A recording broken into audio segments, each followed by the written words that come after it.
Yan mga paps, kauwi lang natin.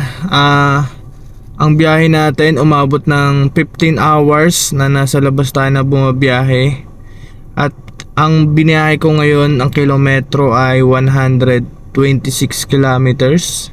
At kumita ako ng 4,700 at 17 rides.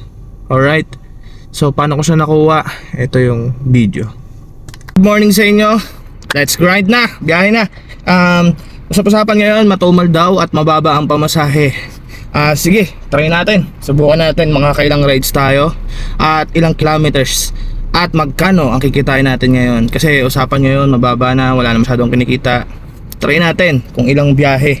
Tignan natin kung kaya nga daw maka 7K. As of 9:30 start na ako, no? So yun lang mga paps. And pasalamat nga pala sa 14 and sa InDrive. Ganda ng pabigay ng 14, oh. Tsaka ng Transrev pala. Ayan, Transrev, no? Let's go, let's grind. So mga paps, first booking natin 608. Let's grind. Second booking natin mga paps 167. Mga paps, third booking natin 171 pesos.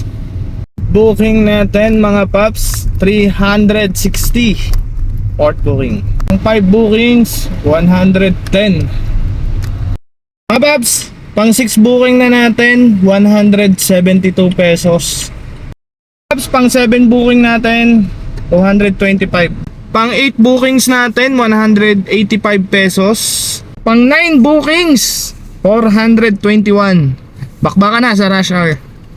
Yan mga paps, pang 10 bookings natin 304. Let's grind. 11 bookings natin, yon, 360. Let's grind mga paps. Pang 12 bookings natin 342. Let's grind. Yan mga paps, pang 13 bookings natin 226. Let's grind. Yan mga paps, pang 14 bookings natin 158 pesos. Let's grind. Yan mga paps, pang 15 bookings natin 645. Let's grind. Yan mga paps, pang 16 bookings na natin 332. Let's grind. Mga paps, pang 17 bookings natin 471. Let's grind.